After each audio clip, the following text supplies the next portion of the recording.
Gracious viewers, welcome to Healthy Living on Supreme Master Television. This week we present the first in a two-part interview with Dr. Joan Borisenko, a renowned pioneer in the field of integrative medicine, or medicine that treats the whole person, with a focus on the interaction between mind, body, and spirit. Dr. Borisenko, a vegan who received her doctorate in medical sciences from Harvard Medical School in the U.S., is a licensed psychologist, director of the Claritas Institute for Interspiritual Inquiry Mentor Training Program, in-demand lecturer, and best-selling author. Her latest book is called Fried: Why You Burn Out and How to Revive, which is about emotional and physical exhaustion and how to overcome these challenges.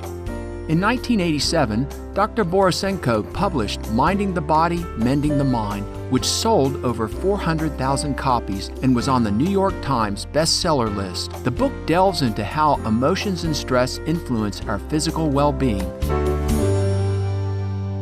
We really need to understand the connection between emotions and disease, because when you have an emotional response, there are different areas of the limbic system of your brain that are involved. You have, for example, the amygdala, which stores images. So, for example, you have somebody who has post-traumatic stress who's been in a war, and they may have nightmares or repetitive dreams. And that kind of chronic stress will release chronically a number of hormones. Amongst them is cortisol, which decreases the function of the immune system, and it actually kills cells in a neighboring part of the limbic system called the hippocampus. And this incredible activation of the nervous system that creates fear will continue. And what we know now, this is the work of Dr. Candace Pert, who has done so much work on what she calls informational molecules. She's the co-discoverer of receptor sites in the brain for opioids. If an opioid creates an emotional response, it's because the cells of the body are responding to that molecule, which is released by the brain, goes through the blood, and then, just like that, in a millisecond, it's bound to every cell in the body. So all emotions release slightly different neuropeptides, informational molecules. Those bind to the surface of the cell, and they are in fact signaling the nucleus of the cell. They're signaling the genes to create different proteins, and therefore there's not only an immediate effect, but in the case of chronic emotions, a chronic effect on your genetic code that comes from emotions. And people haven't realized that. They'd say, what difference does it make? Emotions come and emotions go. But over time, they have a great deal to do with the longevity of the body. Positive emotions like love have a positive effect on the body. Chronically fearful emotions, as we've already explained, have quite a negative impact on not only your body, but your well-being.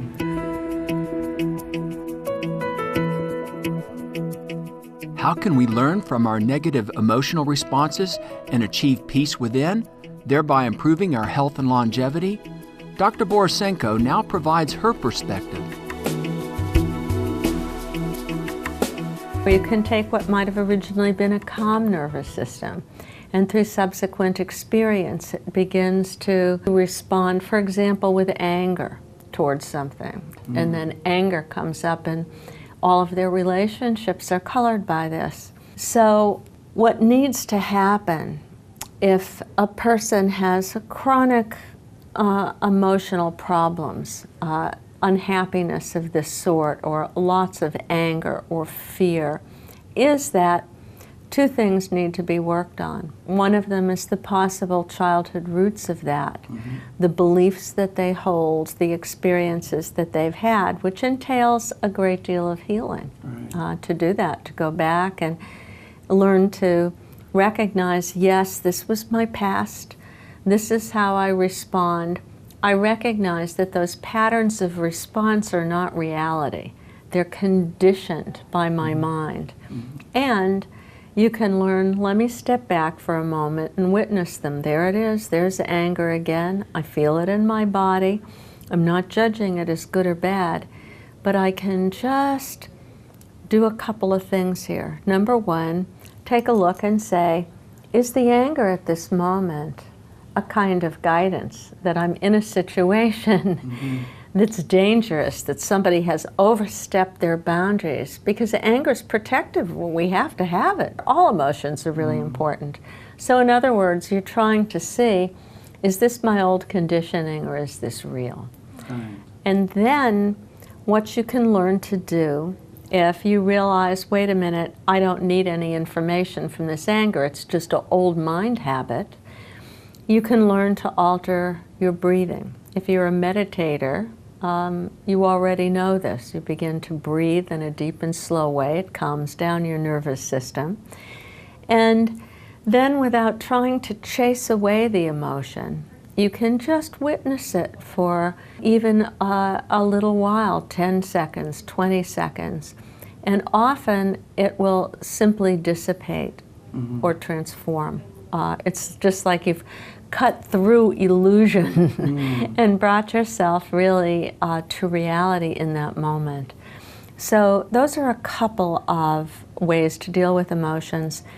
But I always like to remind people that some emotions that are really difficult, for example, grief, we have to simply express and live with, because a lot of stress-related problems, I think, are due to the fact that we're not allowed to grieve. In many of the world's sacred scriptures, the virtue of forgiveness is highly praised. For example, in the Holy Bible's book of Matthew, it's stated, "Love your enemies and pray for those who persecute you, that you may be sons of your Father in heaven."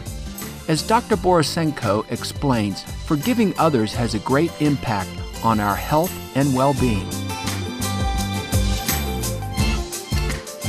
Then another fairly recent study at Emory University, which has a Tibetan Studies department, has looked at the effect of compassion meditation, where you're really generating thoughts of loving kindness toward yourself, to other people, and forgiveness toward enemies, toward those people who you may have held grudges against. What happens is, even not just for long-term meditators, but for novice meditators, there's a decrease in the inflammatory system of the body. So in other words, that's a direct effect on the immune system. And inflammation is the final common pathway in most diseases. Everything from heart disease, because it's inflammation, for example, of the endothelium or inner layer of the blood vessels that allows plaque to build up. So you get rid of some of the inflammatory response, you're going to have less cardiac disease, a molecule released by a cell of the immune system. One of them, interleukin-6, has been studied. You get stressed out, levels of interleukin-6 get higher, your inflammation increases, and you're more likely not only to get heart disease, but osteoporosis, the frailty of aging. Practically every chronic disease that we know is impacted in that way by stress and relieved then by meditation. You can actually learn how to forgive. This is important, because what people do when they are holding a grudge is usually they're rerunning in their mind their grudge story or their regret story. I'm a terrible person. How could I have done this? How could I have hurt somebody? And every time you rerun the same story, you get the same hormonal response. So your stress becomes chronic through doing that. The feeling of gratitude also has a powerful biomolecular effect on the body.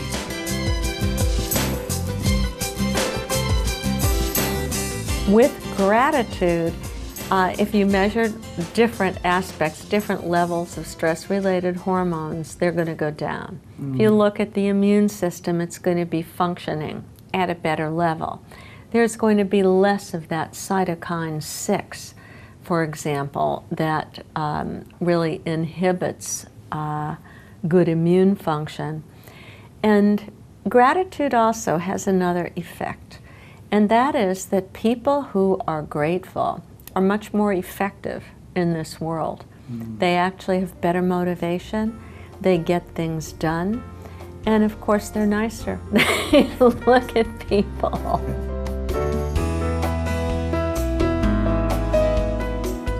Not only can an illness be healed through a change in attitude, but the condition itself may act as a spark to awaken us to a greater sense of self.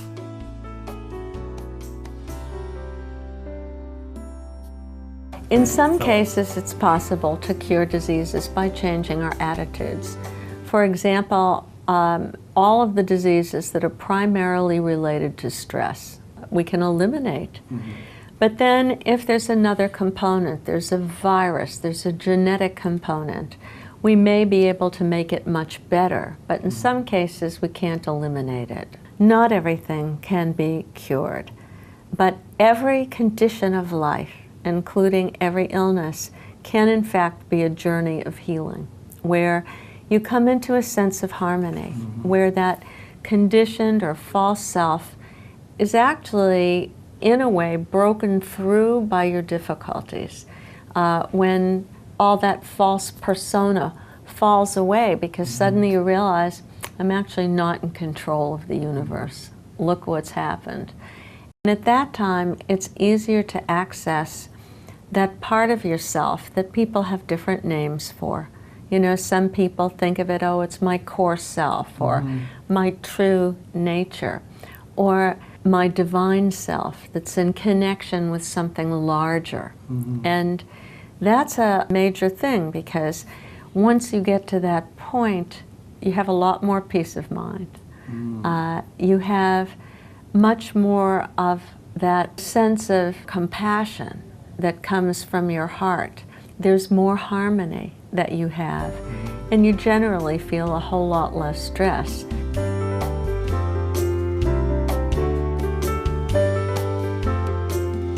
Dr. Joan Borisenko, we thank you for your time and insights into the role of emotions in the realms of wellness and healing. Your work in this field is surely helping many find more harmony and contentedness in their lives. For more details on Dr. Joan Borisenko, please visit www.joanborisenko.com. Fried, Why You Burn Out and How to Revive, and other books by Dr. Borisenko are available at the same website. Amiable viewers, please join us again next Monday on Healthy Living for the conclusion of our intriguing interview with Dr. Borisenko, where we'll learn more about the benefits of love, meditation, and a plant-based diet. Thank you for your presence today on our program. May we immerse in heaven's love, protection, and light as we learn to sow seeds of gratitude, happiness, and peace. For more details, please see www.suprememastertv.com/HL.